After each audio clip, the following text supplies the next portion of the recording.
What's up, everybody? Got a lot of stuff today. Today is Sunday, September 24th, 2017, and it's been 2,939 days since the UBFSU in football. A lot of stuff today. You guys probably already know what then went down yesterday, and the aftermath today is what went down. But we're going to talk about football, of course, the game results, but then also everything else that went down after that. Kind of some stupid. I won't call them stupid. Some, you know what? That's the only word I can come up with. Stupid. Some dumb remarks that were being made by certain people. So I'm going to address those things and see where we go. So I'm going to be a little all over the place. I got a lot of notes written down, and they're not in any specific order. So I try to get them in where I can get them in. Again, we'll try to get them in order.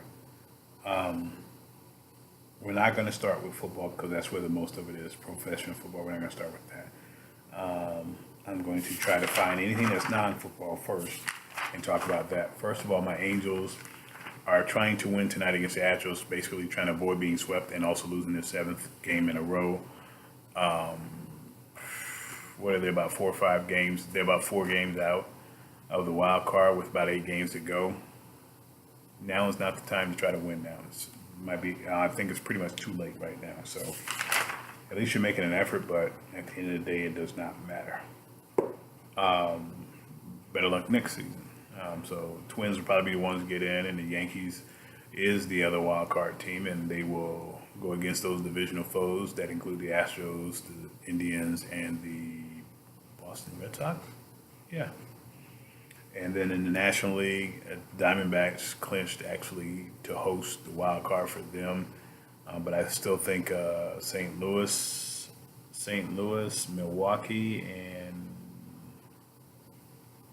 gee whiz, I forgot who the other team was, but I know it wasn't Cincinnati. I want to say Cincinnati, but it's not Cincinnati. The Rockies, Colorado Rockies. They are still doing battle, and they'll probably go down to the last day for that second wild card spot. The division leaders are the Dodgers, the Cubs, and the Nationals. Okay, so baseball will probably still have some front row during the week when it's quiet. Everything else will be based on what's been going on in the NFL. Real quick before we get into the NFL, which takes up most of what I'm going to be talking about, the Chicago Bulls buy out Dwayne Wade's contract. They basically are paying $15 million of the $23.8 million contract that he has. So Wade basically coughed up $8 million. He did not. He basically just declined $8.8 million, so basically almost $9 million. He decided to let go just so he can get out of Chicago. Chicago's basically rebuilding. They actually just signed Nikolai Mirotic, I think, to a 3-year, $26 million deal or 2-year, $26 million deal. I don't know if they're rebuilding, but I don't think they know what they're doing. Mirotic hasn't been the answer to me in Chicago, but they are not prepping to win a title. So Dwayne Wade says, "Okay, you give me 15 million, I'm good with that." That is good news for teams that are seeking to try to sign him. The Cleveland Cavaliers are in the mix, San Antonio Spurs, my Spurs are in the mix, the Miami Heat are in the mix, as well as the Oklahoma City Thunder. All four of those teams would have to get rid of someone in order to do that. And from salary cap perspective, the Spurs and maybe the Heat are in a better position because they have less. Their cap is not as high. Cleveland and Cleveland and OKC have a high cap, so that's going to be the difference there. So those guys definitely would have to move some high. Would probably want to move some high. Man, they don't have to move any high salaries, but they probably would want to so they could pay less on luxury tax. Cleveland still has, I think, a couple players they still have to move based upon the trade that they had for Isaiah Thomas. And when they gave away Kyrie Irving, they brought in 2 players, so they're going to have to get rid of some players anyway. Excuse me. So they're going to have to do some movement, and I think OKC is real close to that as well. I think that he have room for a player, and I think San Antonio is close to a room for a player, but Again, somebody they probably would have to move, not necessarily for a financial reason, but somebody they would have to demote, moving to D League, or maybe try to trade them if they can get something for him. So Dwayne Wade is on the market, and we'll see where he goes. One other thing before I get to the NFL. Oh, yeah, one other thing. Well, it'll be two other things, but one other thing before I get to the NFL. I can't remember if I mentioned it yesterday, but North Carolina State college football defensive end Bradley Chubb decided to basically run to the Florida State logo in the middle of the field and spit on the logo after they beat Florida State 27-21 yesterday. He apologized for doing it, but this was, of course, after denying that he was even trying to do it in the first place. And then he said he couldn't even remember what happened, what he did. And if you look at the video, he ran full speed and came to a complete stop at the logo and spit. My point is dude, show some class, show some respect, quit being an idiot, and move on. And I don't look at it as, is it revenge for Florida State for next year?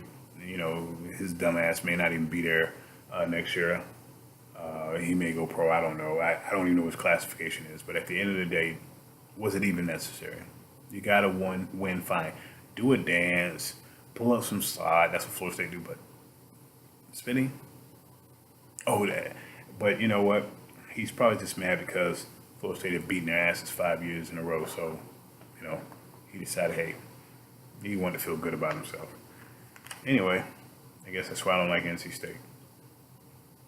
Last thing, at least non-pro football, A's catcher Bruce Maxwell kneeled down again today in protest of all the craziness that's been going on, and especially towards the disrespect that the guy in the White House has been doing. So I was glad to see that consistency with him, because I want to see the same consistency in the NFL.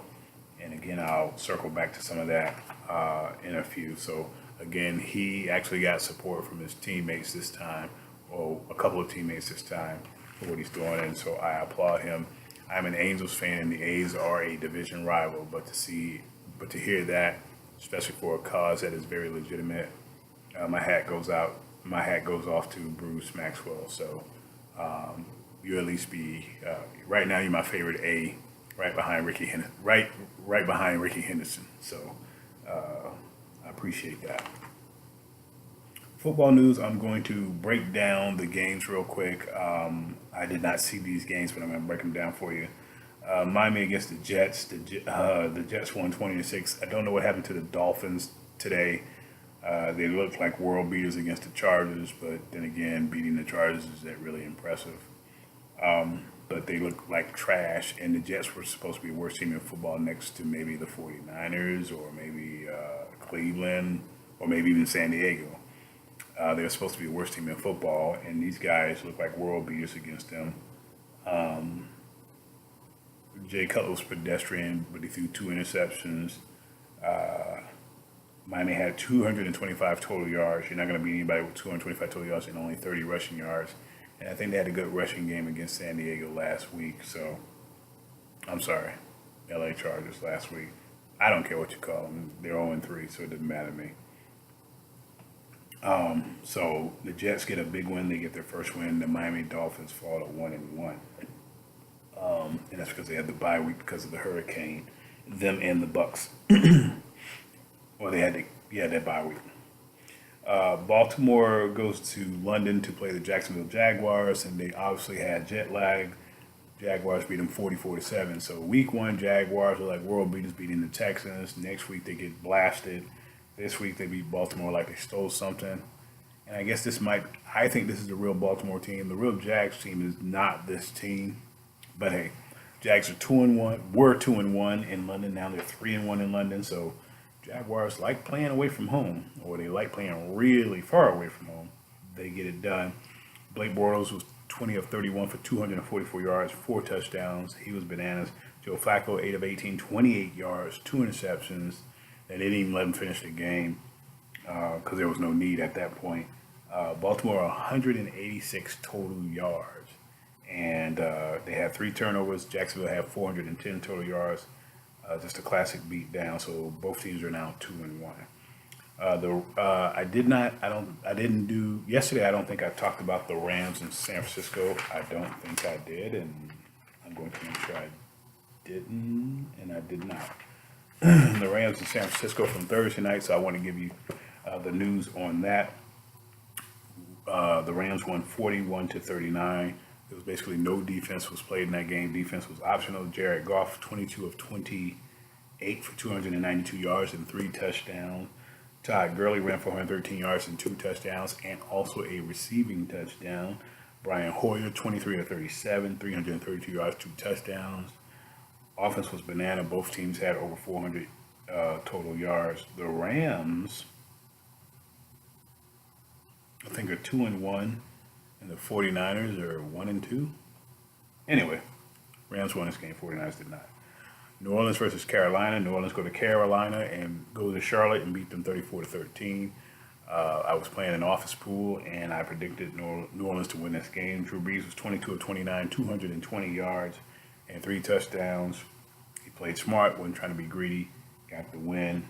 Cam Newton was 17 of 26 for 167 yards and he threw 3 picks. He is not healthy, and this Carolina team does not look good when he is not healthy. It's not a bad team, but they are not healthy. I also think they didn't have Kelvin Benjamin today, so that's usually a safety valve. And remember, Greg Olsen is out for the season, so Cam Newton's got a problem with he doesn't have anybody to throw to, or he doesn't have anybody he's used to throwing to, and then I still don't think he's healthy, and so therefore they took the loss. The Saints go to 1-2. Carolina falls to 2-1. I think it is. I don't know if it's the real Carolina when you say New Orleans beat them, but they're not a very good team to me. And New Orleans is going to be helter-skelter. If they're allowed to run buck wild and get 500 yards or 400 yards worth of offense, then that's what will happen. But the trick for New Orleans is don't turn the ball over. They didn't turn the ball over today. They got the win. Decent running game. I think Adrian Peterson had 9 carries for 33 yards. I didn't write the numbers down, but I think when I looked at it, I think that's what it was. So, but they got it done. And like I said, I don't think Carolina's that good of a team. So, New Orleans got the win. Tampa Bay goes to Minnesota and they lay an egg. They lose 34-17 to the Vikings. The Vikings are now 2-1, and the Bucks fall to 1-1. Case Keenum was 25 of 33, 369 yards and 3 TDs. I don't think he had done that except when he was in college, slinging it like crazy. Jameis Winston was 28 of 40, 328 yards, 2 touchdowns. But what cost the Bucks was his 3 interceptions. And when you throw interceptions, guess what? Your team can't win.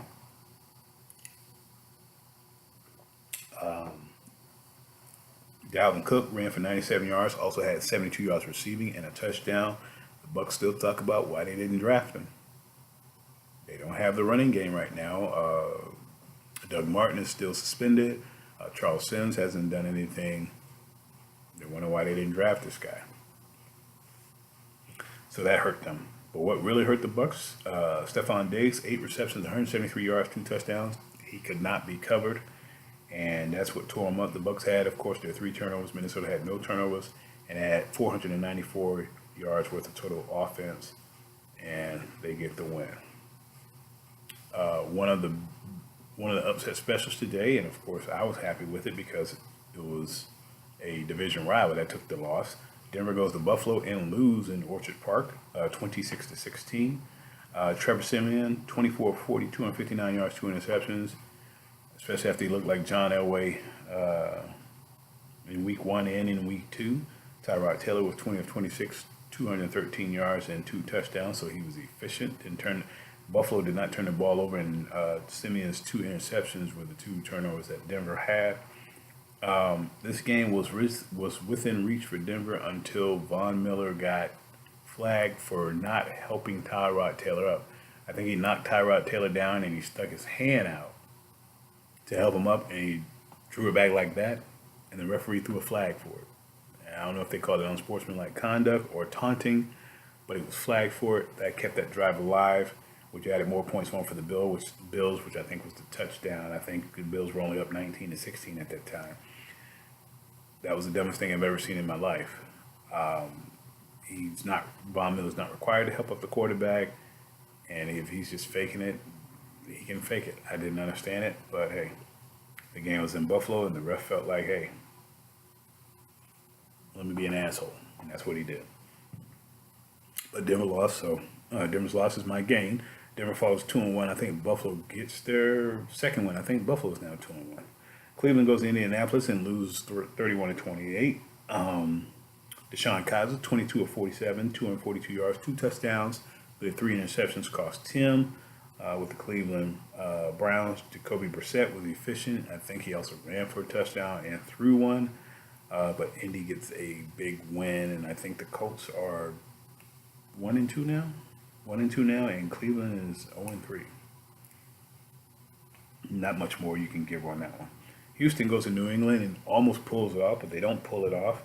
New England won 36-33. I didn't write down the score, but I remember the score, 36-33. Tom Brady was bananas, 25 of 35, 378 yards, 5 touchdowns, no interceptions. Deshaun Watson was 22 of 33, threw 2 touchdowns, but he also threw 2 interceptions. But he still almost led this team to beating the Patriots, and I guess they had some kind of record keeping saying that he would have been the first rookie to win in Foxborough, which is the dumbest thing. It is what it is. Anyway, he played well, but he didn't play great, but he played well. Kept him a chance to win, but Tom Brady went down the length of the field on a late touchdown at the end. Patriots only had 59 rushing yards, but you got to stop the air attack, 378 passing yards for Brady, but Houston, their secondary probably is what needs to work because they held the running game in check, but it just means Patriots ain't got no running game anyway. Everybody knows that. Anyway, the Patriots get the win. I think Patriots are 2-1 now, and the Texans are 1-2. They're 1-2 because they lost week 1 against Jacksonville, so they're 1-2. The second upset special, even though I'm not, I don't care who won it, but Pittsburgh goes to Chicago and lose to the Bears 1-2, and Bears was probably one of the other teams that they thought would be terrible, and they weren't. They beat Pittsburgh 23-17. Don't know what's going on with Pittsburgh. Mike Glennon didn't blow the game. That was key there, so that was the most important thing. Big Ben was pedestrian, and Le'Veon Bell still a slow start. Pittsburgh had a total of 70 yards rushing. Le'Veon Bell has been slow for these first 3 games, and there's going to be some grumbles going on, so it's going to be interesting there. Antonio Brown still got 100 yards receiving, but there was not enough offense in this particular case to win this game. Even though the Bears did put up 23 points, there's still not enough offense. So Pittsburgh falls to 2-1. The Bears go to 1-2. And everybody's in the thick of it again when that happens. A good game to watch, at least based from a statistical standpoint. Atlanta goes to Detroit and wins 30-26. Matt Ryan was 24 of 35, 294 yards, 2 touchdowns, 3 interceptions. Matthew Stafford was held in check for most of the game, or at least his numbers look like he was held in check. The Lions only had 71 rushing yards, which they usually don't have many rushing yards. And if they do have a good running game, you're really in trouble with Detroit. Atlanta had 428 total yards. You are not going to beat the Falcons if you're giving up that many yards. What was funny about this is that the last play of the game, Detroit had scored. But what happened is that when they replayed the score, the pass from Stafford to Golden State actually knee went down before he crossed the plane. So since that was the last play of the game, people were saying, well, shouldn't they get another play, whatever the time's left, because I think it was 8 seconds left. And they were saying, hey, okay, because they reviewed the touchdown or the alleged touchdown, and they reviewed it and found out that his knee hit the ground before he crossed the plane. So people said, well, it's 8 seconds left, right? Wrong. If they review a play with less than 10, if they review a play that late in the game or at the end of the game, if the team has a timeout, they can call a timeout, and then they can just, whatever time is left, they can do that. They can handle that. But if the team does not have a timeout, then it's an automatic 10-second runoff. Because there were only 8 seconds left in the game, that ended the game. So Detroit should have had a timeout, but they didn't have one. Or they could have benefited from having more time on the clock. But first of all, it was proof that his knee hit the ground before he crossed the plane. Second thing is that's just the rules, the technicality. But it's a bad rule now because maybe 5, 10 years ago when they didn't have this rule in place where they were reviewing every touchdown, he would have got the touchdown and it would have been ball game. Instead, wasn't a touchdown, and they had a 10-second runoff automatically. And since the Lions didn't have any timeout, they couldn't stop the clock. Ball game. And so Lions take a tough one, fall to 2-1. The Falcons are now 3-0. The Giants go to Philly and lose 27-24. Eli Manning was 35 of 47, 366 yards, 3 touchdowns, 2 interceptions. If you don't see interceptions next to Eli's name, Giants are going to win. You see interceptions, Giants may not have won. Carson Wentz wasn't stellar like he was in the past, but hey, didn't need that. Philly brought their defense. The Giants also only had 49 rushing yards. They're just not getting it done with the rushing yards, so they're going to need to figure out how to get a running game. Odell Beckham Jr. was flagged for basically crawling on the field after a touchdown, crawling on the ground, and lifting up his leg like he was a dog peeing on the ground. Get your mind right, dude. Get your mind right. So, at first it seemed like people didn't understand what he was doing, but that's what he was doing. He was crawling on all fours and he lifted his hind leg up or his back leg up like he was peeing. I mean, what did you read about the rules on celebration that you didn't think you could do or that you thought you could actually do? Anyway, the Eagles won the game on the final play of the game. Jake Elliott, their kicker, rookie kicker, kicked a 61-yard field goal to win the game. So they went bananas in Philly off of that big play there, big win there. Of course, they would have gone to overtime if he hadn't made it, but hey, you take the chance and you see what happens. The Seattle Seahawks go to Tennessee, lose to the Titans 33-27. I didn't see it coming, but I kind of saw it coming. I just thought Seattle would have enough to beat Tennessee, but Seattle's played bad the first 2 weeks, so it caught up with them. And so they lose there. Marcus Mariota was 20 of 32 for 225 yards, 2 touchdowns, no turnovers. So when you don't commit any turnovers against Seattle, you keep yourself in the game. Russell Wilson was 29 of 49, 373 yards, 4 touchdowns. If Russell Wilson is throwing that much, your secondary is terrible, number one. Number two, Seattle doesn't have any running game. There were no turnovers in this game, believe it or not. And Seattle's defense, come on, you giving up 33 points? Not the same as you used to be. Also, Seattle only had 69 rush yards. Can you say Marshawn Lynch? Remember when you didn't want to pay him? Nah. Yeah, you didn't want to pay him. You wanted to pay that stellar defense. The stellar defense gave up 33 points today, and you had 69 rushing yards. I'm going to let you do the math on that one. Anyway, Seattle falls to... Is Seattle 1-2 or 2-1? I think they're 1-2. I think they're 1-2, and I think the Titans are 2-1. I can't remember, but it doesn't matter. Tennessee won, 33-27. So that's the deal on that. Cincinnati goes to Green Bay and loses 27-24 in overtime. Crazy game. Andy Dalton was 21 of 27, 212 yards, 2 touchdowns, no interceptions. So he didn't turn the ball over, but that's due to what? They changed the offensive coordinator who's calling the game much better. Problem is, it just wasn't enough because you got, as Stephen A. Smith would say, you got a bad man on the other side of the field. Aaron Rodgers, 28 of 42, 313 yards, 3 touchdowns. He threw 1 interception, but miraculous comeback by Green Bay. Get it to overtime and get it done. Green Bay still needs a rushing game. They only had 64 rush yards, and that's because, Ty Montgomery was in and out of there. No consistency there. I still think they need a full-fledged running back. They won't draft one, but they need to get one. Because once you have that balance, you'll be okay. Ty Montgomery is a very good running back, but he'd be in a better receiver or tight end or whatever you want to call it. But he likes running the ball, so I guess it all works. But they didn't have Randall Cobb today, and I think if they had Randall Cobb, this game wouldn't have been close. But Green Bay goes to 2-1, I think, and Cincinnati is now 0-3 after letting this one get away from them. Finally got to the game between my Chargers and the Kansas City Chiefs. The Chiefs won 24-10. It was closer than that. I think the last 30 seconds of the game, Hunt got a late run for 69 yards to make it 24-10, but the game was relatively close. Problem is that Phillip Rivers wanted to give the ball away. He was playing Santa Claus. He was 20 of 40, 237 yards, and he threw 3 interceptions. Something told me he wasn't going to be right this year. I think he's on the decline. and I didn't draft him in any leagues. Well, I didn't draft him first in any leagues. I got him in leagues, but I didn't. I started him in one league, but I just knew that there was a decline coming. Just didn't know when. So he threw 3 interceptions, and he didn't throw a touchdown, so that's going to cost him. Kansas City didn't have any turnovers, and that was the difference in the game right there.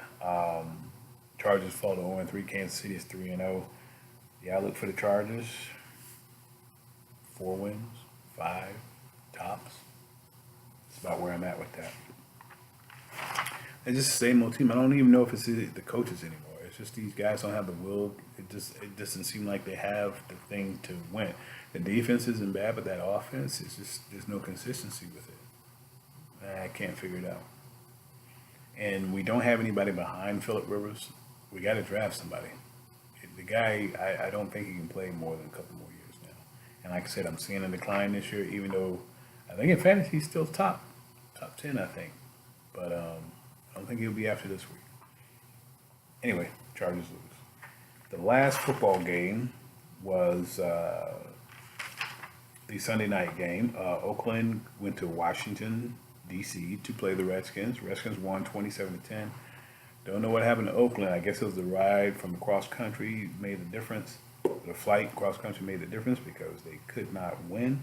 They did not look good at all. Oakland had 128 total yards in this game, only 32 rushing yards, and have Marshawn Lynch, but Washington wanted to stop the run. You got to stop the run. Michael Crabtree also got hurt, so Derek Carr didn't have one of his pieces there as well. Washington had 472 total yards. You cannot win if you're giving up that many total yards. Derek Carr, 18 of 30, 110 yards, 1 touchdown, 2 interceptions. Hurt me to the core. He's on my fantasy squads. Kirk Cousins, 25 of 30, 365 yards, 3 touchdowns.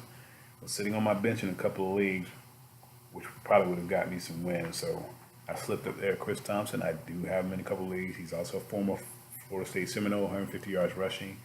Just an all-around beat down by Washington. Like I said, if you hold the Oakland Raiders offense to 128 total yards and 32 yards rushing, you look pretty good, and you can win those games. I think Washington is now 2-1. Oakland falls to 2-1. So those are all the football game highlights. And so, of course, I'm going to spend the rest of this time, and I'll probably rant for another 5 to 10 minutes about your president and the ramifications of the stuff that he said, or the consequence of the results of what he has said.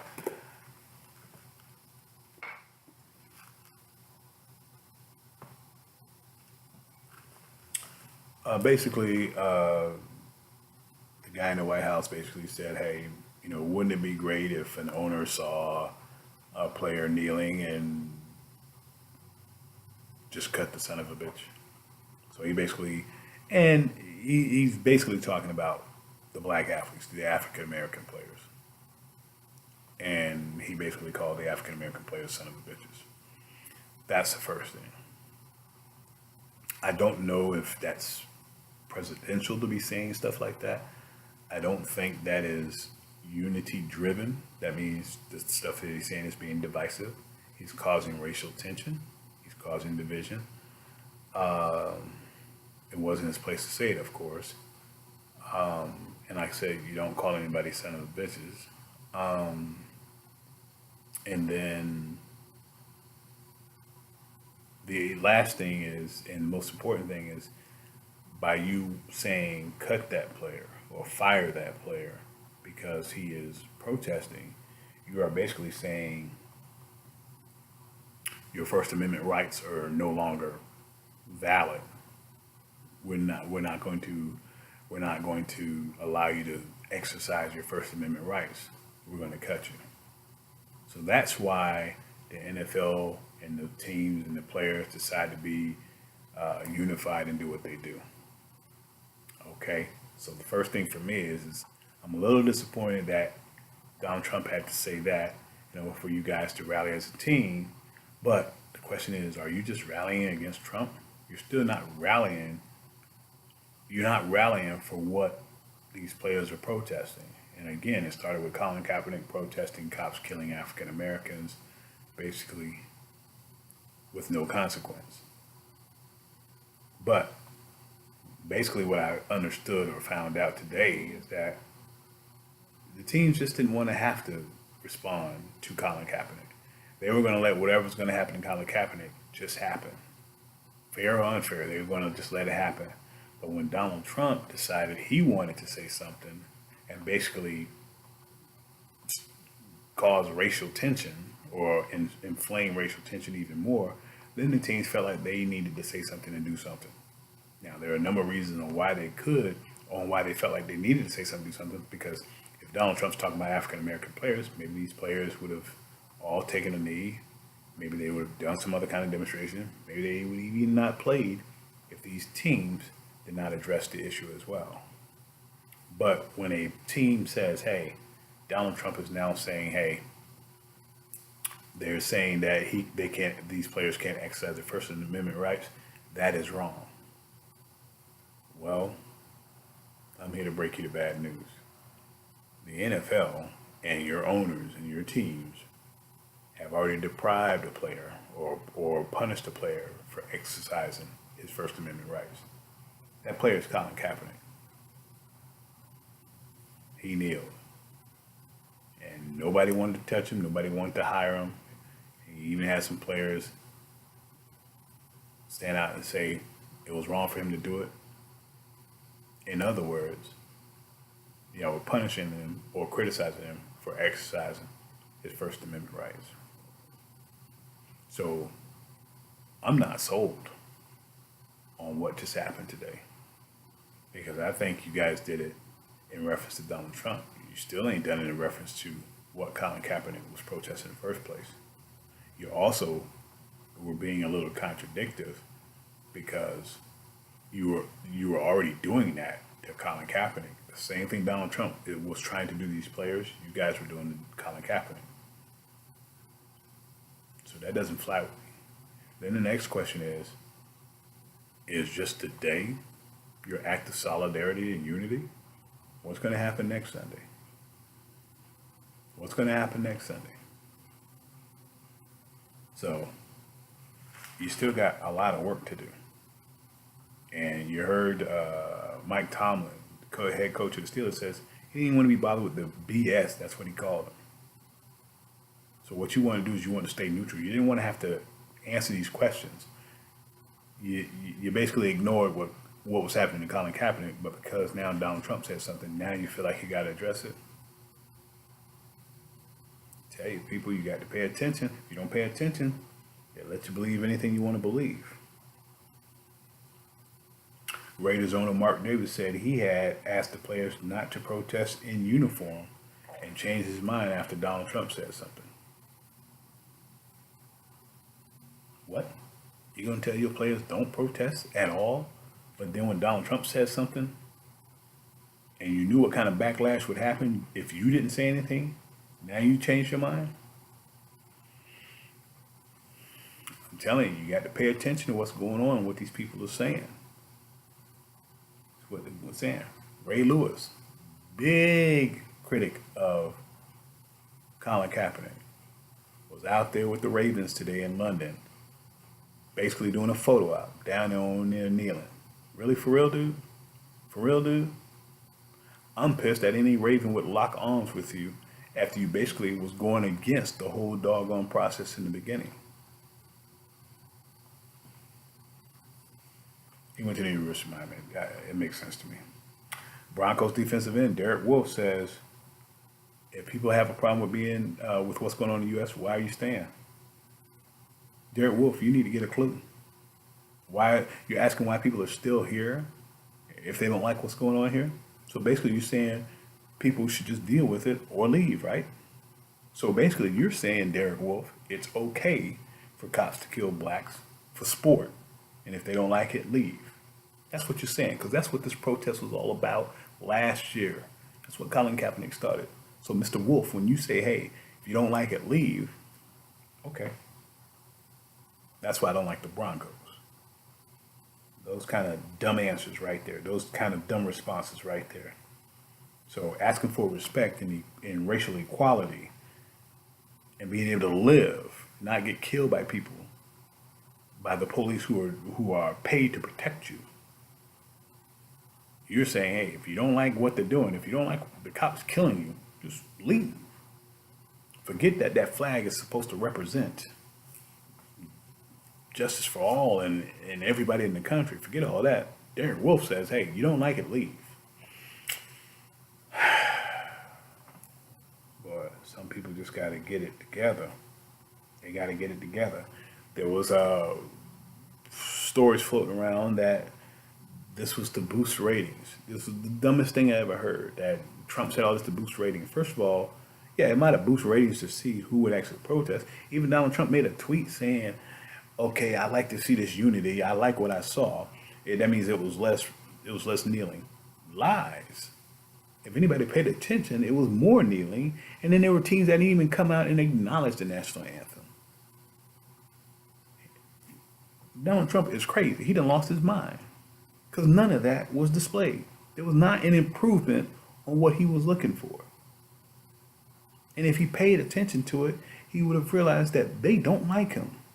Everybody's looking towards the day to get him out of office.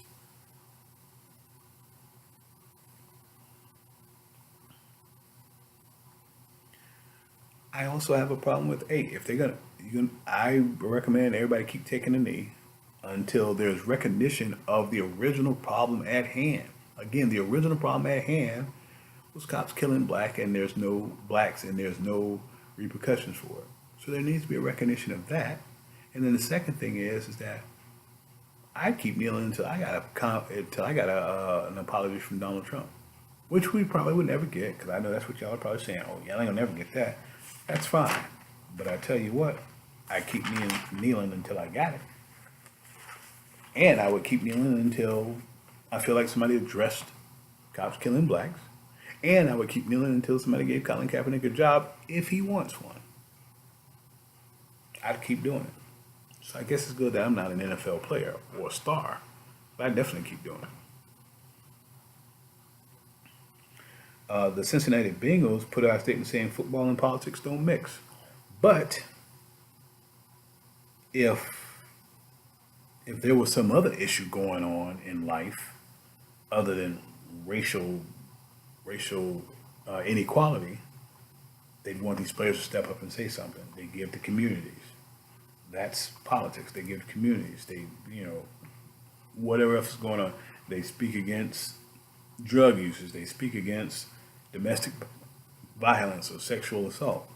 But they can't speak on racial inequality. That's what you're saying, Bengals? Now, remember Marvin Lewis saying he didn't want anybody to protest. Now I see where it comes from. It's still starting at the top. There's still something wrong with that. So now you want to pick what they should be put on the center stage for.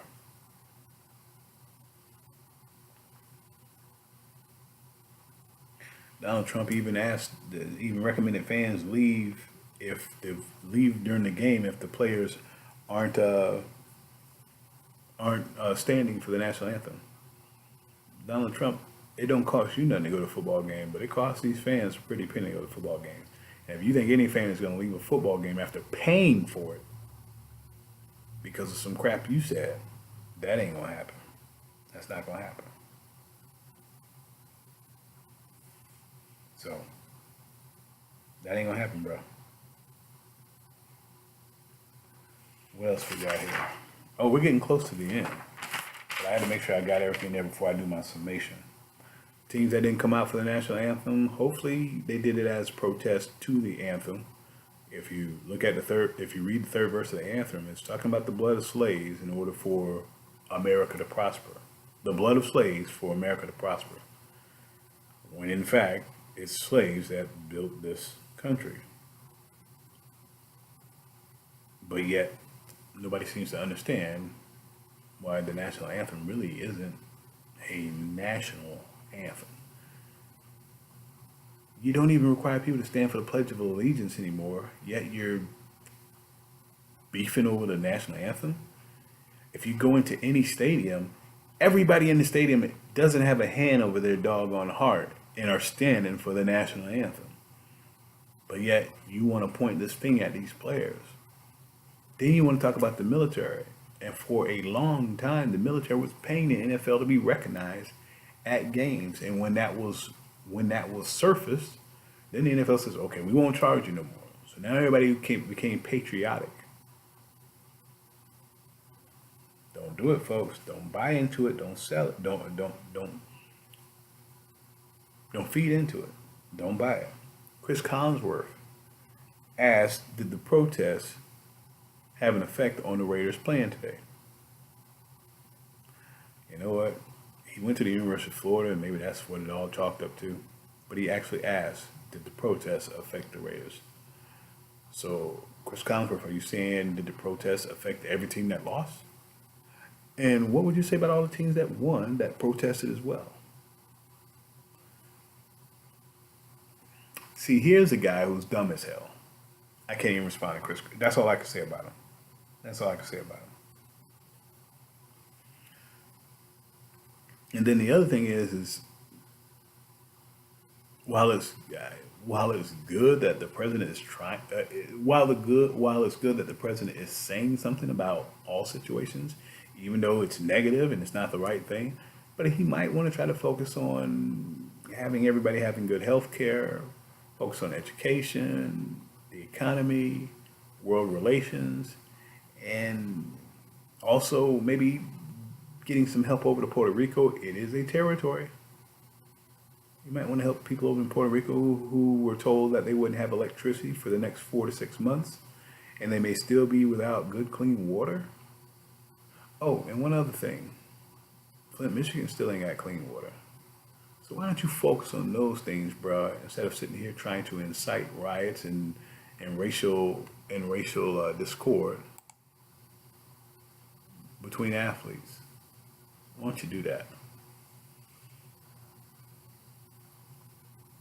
I will continue to preach on, but I don't have the time or the breath for it. But all I can tell you is that I still disagree with Donald Trump. I still think all players should be protesting. All players who think that racial inequality is wrong. If you're a player who thinks that it is not right for cops to be killing African Americans and getting off scot-free for it, all players who agree with that, and all players who disagree with what Donald Trump says, you should still be protesting until all three of those things have been addressed. Cops killing African Americans, Colin Kaepernick getting a job, and getting an apology from Donald Trump. You should be protesting until that happens. If all these teams that were doing unity today doesn't do unity next week, then you did it for show. And I'll keep not watching the NFL because, some of y'all might say, well, it doesn't matter if you don't watch it. Well, truth of the matter is, the NFL makes a lot of money off of African Americans, whether it's going to games, buying the paraphernalia, whatever else. They make a lot of money off of African Americans, and African Americans need to stop selling themselves short on their worth. They know what their worth is. They should know what their worth is. We put a lot of money into Nike and these shoe companies and these buying these expensive things, whether it be cars, clothes, watches, whatever. A lot of companies make a lot of money off of us that are not black owned. And at some point, we got to say to ourselves, hey, we got to know our worth. We sit here and talk about our worth in relationships, but we don't talk about our worth when it comes to financial matters, and also trying to make a difference in our communities, but also trying to make a difference to those who don't think we're worth anything. And apparently, at this point in time, it's our government. So we need to wake up and open our eyes. And just like football, yeah, I understand that all these guys, if they stop playing football today, half of them wouldn't know what to do with themselves. But I'll tell you what, until African Americans was really playing NFL football, did NFL become large. So think about that. In the meantime, take care of yourselves. God bless. And free Colin Kaepernick. Peace.